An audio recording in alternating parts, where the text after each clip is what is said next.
Hey everybody, how's it going? I'm Sethum, and in this video folks I'm going to be talking about some creatures that I think deserve a bit of a TLC update in Ark Survival Evolved. So as it currently stands, there are several creatures scheduled to get a TLC update in where they will be getting a new model as well as some new abilities, and I'm totally glad that that is happening. However, I do think that there are some other creatures in Ark that should get a similar update or deserve a similar update. Now, I don't know anything about these creatures being in the works, or I haven't heard anything about it, and that is why I decided to make this video.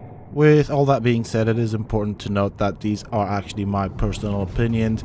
They are based off of what the creatures really did or are believed to have done prehistorically speaking, as well as what I think would go nicely with what already exists in the game in terms of mechanics that doesn't obviously break the game or change the gaming experience, however instead adds to the creature's abilities. The first creature that I would like to see get a TLC update would be the Ankylosaurus.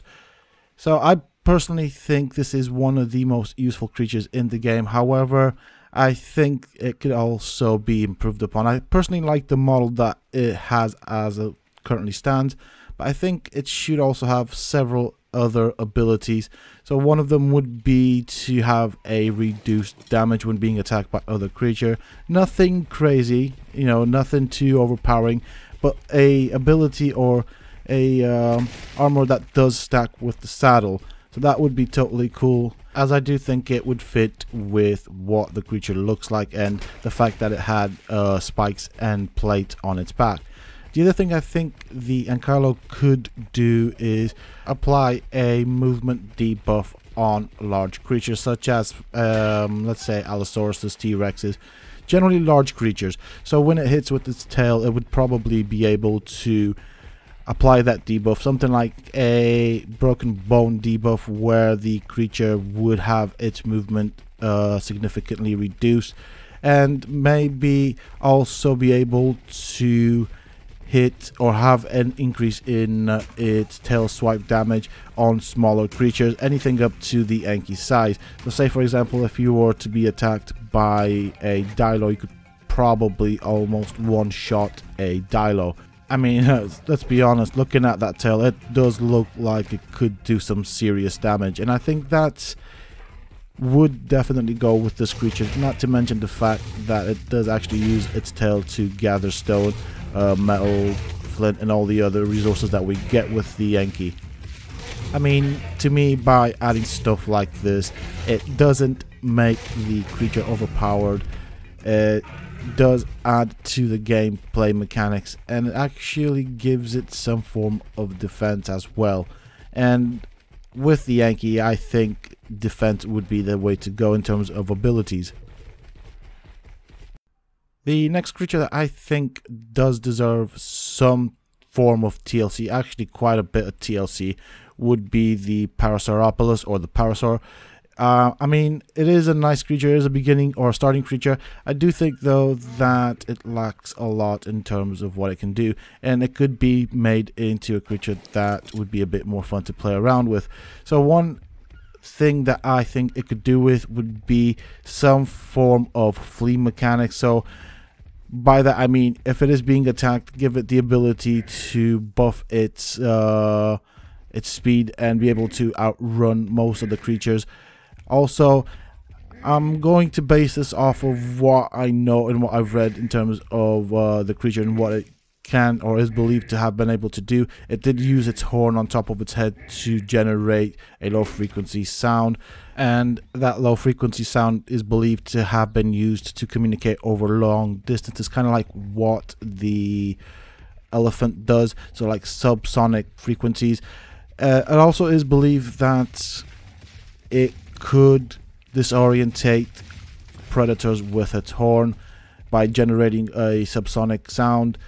I think this could be used as a mechanic in the game. So for example, it could disorientate creatures in its area, so kind of like an AoE sound based not a stun, but more like a disorientate, where the creatures don't know what they're doing and they just walk around. So it wouldn't just affect the creature that is attacking us. So say if a Spino or a T-Rex or a Raptor attacks the Parasaur, it could generate that sound where all the creatures within the Parasaur's area of effect would just walk around endlessly, regardless if they are hostile or not. So for example, let's say that you get attacked by a Raptor and you want to use that ability, but also at the same time there is a Trike in the vicinity that is just doing his own thing. If you use that ability, it would also affect that Trike, but when the debuff goes away, that Trike will then be angry and want to chase you down and kill you, just the same as when being hit. Also, whilst we are talking about the Parasaur, or whilst I'm talking about the Parasaur, I do think it could do with a small increase in the carry weight. Not a lot, just a pinch, just a little bit more. I think it is, or it should be able to carry a bit more than what it currently carries. And I think that would be enough to make the creature a bit more interesting. Maybe you could add a kind of like a sound radar thing on it where it could tell where the hostile creatures are. That could be a thing, but I don't know, that might make it a bit overpowered. I think what I said before would actually make the creature a bit more fun.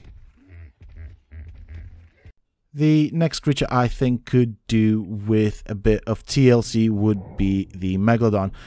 Now, in my opinion, I think the Megalodon is on the smaller scale of things, but I mean, it could definitely be a bit bigger just to be a bit more menacing.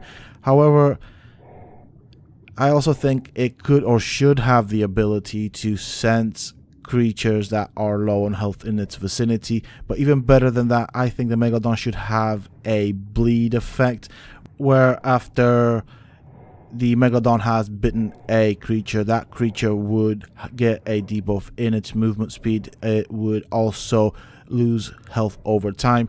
But even better than that, I think that that particular bleed effect should also buff the Megalodon. So if a Megalodon is in the vicinity of a creature that has the bleed effect on it, it should get a buff in its attack speed and damage. So that could be kind of like a rage mechanic or feeding frenzy mechanic, where if it's in the vicinity of a creature that is already with that debuff on it, it would make it more stronger, and it would also make the Megalodon a bit more interesting to play, as well as a bit of a threat. So say if you are on a Mosa and in front of you there's a group of Megalodons, you will think twice about trying to attack that group of Megalodons. So I think it would balance out the Megalodon. It wouldn't make it overpowered, but it would make it a bit more of a threat, as well, I suppose, as a bit more interesting. The Stego, I think, definitely needs a new model, and currently what it has in the game I think is okay. However, I do think they could add an effect, or kind of like a low level bleed effect on its tail swipe, not to do damage but rather to slow incoming creatures that are attacking the Stego. That being just more like a movement debuff. I mean, it's got those massive spikes on its tail. It should be able to use those spikes to give a debuff. That could also be possibly used as a mechanic to run away from a fight. So say you are on a low level Stego, because this is your first Stego, and you encounter a T-Rex. You're not going to be able to fight that thing off, but maybe you can debuff its movement speed and give you a slim chance of fleeing the fight. You know, nothing too big. Maybe something like bringing the T-Rex's speed down to that of a Stego, so that you can, I suppose, run in front of it and stay at a safe distance until the debuff goes away, and then tail swipe it again. Hopefully that would give you a fighting chance, and I don't think it would be a game-breaking thing, especially in terms of the PvE side of things. So I am now going to go on to the Trike. Now, I personally, of course, like the model for the Trike in the game that currently is. However, I do think it could do with some some abilities added to what it currently already does. And one of the abilities that it could probably get would be the ability to use its head and thrill as a shield. So for example, if a creature or a player attacks a Trike head on, it could use its head as a shield, so it would barely take any damage. Same thing if it were to be attacked with another dino. So you basically would want to always keep your head in front of you to use that as a shield. Also, I actually think this could be one of the creatures that would have a herd effect, kind of like what the carnivores have. I mean, it could definitely do that, and I could see Trikes in small herds, so maybe 2s, 3s, 4s. So that would obviously make the task of taming a Trike a bit more difficult. But also, I think the Trike could have a charge ability. Now, to me, a Trike, in my mind, is similar to a Rhino, so it could definitely do with a scaled down charge. So let's get this straight. I don't expect it to have anything massive like the Rhino, but some sort of a scaled down charge effect with a knockback effect would definitely be a cool ability on the Trike. Also, I think it should be able to impale small creatures on its horn. So if you attack, say for example, a Dillo, a Compy, Dodos, it should be able to impale them on its horns, kind of like what the Kentro does with its tail. Obviously not have the same amount of damage, very small amount of damage on that, but I just think that would be quite fun to use. So these are the creatures I think deserve some form of a TLC, and these are kind of the mechanics I would like to see on them, or something similar. Now obviously some of the mechanics could be game breaking if they're not scaled correctly, but I think if they were to be scaled correctly, they would make the creatures a bit more interesting and give them a reason to be used a bit more often. So like for example, the Aeropolis doesn't get used a lot. It's more like a new creature, you know, when you're first new into the game, that's one of the things you'll tame, and after that it doesn't really get much use, and it can be made a bit more interesting. That's basically what I'm trying to say. These are my personal opinions, and it doesn't mean that that's going to happen. I'm just making a video saying what I'd like to see in the game. What would you guys like to see? What creatures do you guys think need some form of TLC? What would you like to see added to the creature's abilities? Or maybe you want to see a creature have its model redesign. I'm quite interested to see what you folks think would add to the game or make the gaming experience a bit more fun in terms of the TLC patch. And if I'm honest, I think I'd like to see some of the beginning creatures get some fun abilities, even if they don't do all that much. You know, make them a bit more fun, give them a bit of use, and that's why I use the Parasaur as an example. The creature itself tends to have little to no use later on in the game, apart from having its 4 eggs to produce kibbles, which is a bit sad. You could, on the same level, the Trike could also get some new abilities that would make it interesting, and I think if it could use its head as a shield to block incoming damage, that would give it actually a bit more usage other than just the beginning berry gatherer and ending up in the egg farm to produce eggs for kibbles. I think it can do a bit more than that. Well, that is it for this video, folks. These are the creatures I would like to see get some form of a TLC patch. It would be nice to see something new added to the older creatures and the beginning creatures. If you have enjoyed this video, please don't forget to support me by hitting that like button, subscribe to the channel if you're new, and why not check out some of my other videos, who knows, you might just enjoy them. Until next time, stay safe folks.